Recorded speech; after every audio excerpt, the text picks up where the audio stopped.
अच्छा साजिद तारड़ साहब, तो अमेरिका ने अब ईरान जंग से क्या निकालना है? उन्होंने फ़ज़ाई तौर पर बड़े हमले कर लिए, बड़ी कोशिश कर ली, बहरी नाकाबंदी भी करके देख ली, सर कामयाबी नहीं मिली। ये जंग जो एब्सलूट विक्ट्री की हम बात कर रहे हैं वो तो अमेरिका को नहीं मिली। तो अब अमेरिका के पास ऑप्शंस क्या हैं? और दूसरी तरफ हम ये भी देख रहे हैं कि अमेरिकी सेनेटर जो हैं वो करारदादें जो हैं वो पेश कर रहे हैं कि जी इस जंग का खात्मा किया जाए, हमारे पास असलहा कम पड़ रहा है, गैस और दीगर चीज़ों के जो रेट्स हैं वो बहुत बढ़ चुके हुए हैं। तो अंदर से भी इख्तलाफ काफ़ी ज़्यादा है। डोनाल्ड ट्रंप कहीं फंस तो नहीं गए? देखिए, बल्कि बिल्कुल मैं उनकी फ्रस्ट्रेशन को समझता हूं। दो चीजें अर्ज करना चाहूंगा। फॉक्स ने आज कवर किया है, माइक एस्पर एक साबिक डिफेंस सेक्रेटरी थे, उन्होंने कहा है कि अमेरिका के लिए वेरी बैड आउटकम जो अभी जो ओमान और ईरान का जो मुआहदा हो रहा है, उन्होंने कहा इट्स वेरी बैड आउटकम। दूसरी चीज ये अर्ज करना चाहूंगा, इस पिछले वीकेंड पर कैंप डेविड गए और सबसे ज्यादा बरहम जो हुए वो अपने सेक्रेटरी वार पे हुए, पीट हेगसेथ पे, कि असला कम होने की खबरें बाहर क्यों निकली हैं। तो दर हकीकत इसमें देखा जाए तो ये फ्रस्ट्रेशन नजर आ रही है। मेरा ख्याल है अब इस जंग में से जो कुछ भी मिलेगा ये लेकर बाहर निकलेंगे और उसके बाद देखेंगे कि इस मुआहदे में से अवाम को क्या बेचना है, कि हमने क्या खोया क्या जीता, क्योंकि मिड टर्म इलेक्शन है यहाँ पे, फिर उसके बाद 2028 का इलेक्शन है। आपने उसके उम्मीदवार जेडी वैंस को देखा होगा, वो अपने आप को बिल्कुल ईरान जंग से दूर करते नजर आ रहे हैं।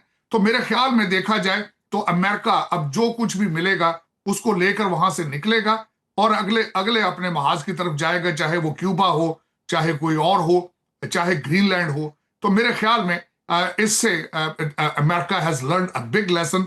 और जो सबसे ज्यादा इसमें नुकसान हुआ है, according to Al Jazeera today, America की गुडविल डैमेज हुई है उस खित्ते में। अब वो किस तरह रिकवर करते हैं ये आने वाले दिन बताएंगे, लेकिन मेरा ख्याल है तरीकाकार आपके सामने नजर आना शुरू हो चुका है मक्का जॉइंट डिफेंस पैक्ट की नजर में, कि अमेरिका अब खुद नहीं होगा, अपने एलाइज दोस्तों के साथ मिलके पूरी दुनिया को जो उनके उसके मसाइल हैं उनको हल करने की तो साहिब कोशिश साहब, करेगा। ईरान जंग तो फिर वहीं की वहीं रही ना। अभी आपको पता है कि बॉडी बैग्स तो बड़ा इम्पैक्ट क्रिएट करते हैं अमेरिका के अंदर। 16-17 फौजी उनके इस जंग में जो है वो हलाक हो चुके हुए हैं। आज ही ईरान ने क्या किया है, जो जहाज उन्होंने गिराए थे अमेरिका के F-15 शायद, तो उन जहाज़ों की बाकियात उन्होंने प्रेजेंट की हैं, उसकी नुमाइश की है बाकायदा तौर पर।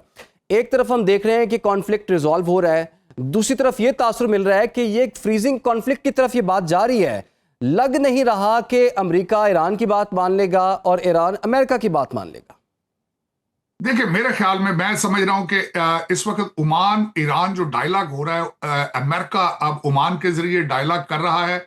अपनी शराइत जो उनके 14-15 पॉइंट है उनको वो सारे के सारे बिल्कुल इस्लामाबाद अकॉर्ड की एक डुप्लीकेशन है। तो मेरे ख्याल में अब अमेरिका उसी पे गुजारा करेगा। और एक आखिरी बात ऐड करना चाहूंगा इसके अंदर, वो ये है जो दूसरा लेंस है इस जंग का। आप देखें कि इराक में अमेरिका गया, वहां पे अमन है नहीं है, अफगानिस्तान गया नहीं है, लीबिया गया है वहां पे भी नहीं है।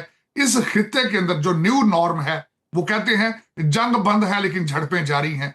खुदा ना करे कि यहां पे भी वही हो, लेकिन ईरान और ओमान मेरे ख्याल में बड़ी जल्दी डील साइन करके हरमूज को खोल के मूव फॉरवर्ड करेंगे, क्योंकि ईरान का भी काफी डैमेज हो चुका है और बिलखसूस जीसीसी कंट्रीज के ऊपर बहुत बड़ा इकोनॉमिक प्रेशर है। वो सारे लोग ये चाहते हैं कि लेट्स मूव फॉरवर्ड। अब जो उसमें से एक खतरनाक चीज नजर आ रही है, होतीज एक नया एलिमेंट आ चुका है जो कि सऊदी अरेबिया को हार्ड टाइम दे रहा है। और इस पैक्ट के बाद अल्टीमेटली पाकिस्तान और टर्की भी पार्टी है। तो मेरे ख्याल में इसके बाद फोकस उस साइड पर होगा कि होतीज जो है उनको भी कंट्रोल किया जाए और इस सारे और सुख का सांस लिया जाए। साजिद तारड़ साहब, अगर क्विकली आपसे पूछ पाऊं, ईरान इस पैक्ट का हिस्सा बन जाएगा? और ये भी बता दें कि मिड टर्म इलेक्शन से पहले, अमेरिका के मिड टर्म इलेक्शन से पहले कॉन्फ्लिक्ट रिजॉल्व हो सकता है? मैं एब्सोल्युटली सईद भाई से एग्री करूंगा। देयर आर स्ट्रॉन्ग चांसेस कि ईरान इसको ज्वाइन करे। ये सिर्फ विश लिस्ट नहीं है, बल्कि इस खिते की जरूरत है कि ईरान भी इस पैक्ट को ज्वाइन करे। इजराइल को रोका जाए, ग्रेटर इजराइल के ख्वाब को रोका जाए, और उसका वाहिद हल यही है।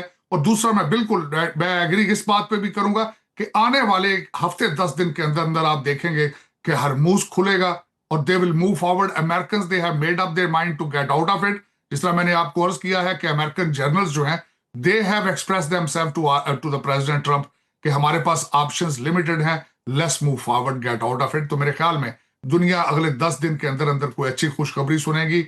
लेकिन आखिर पे मैं पाकिस्तान और पाकिस्तानियों को मुबारकबाद देना चाहूंगा इस मक्का जॉइंट डिफेंस पैक्ट पे। ये पाकिस्तान का फ्यूचर है, इस खित्ते का फ्यूचर है।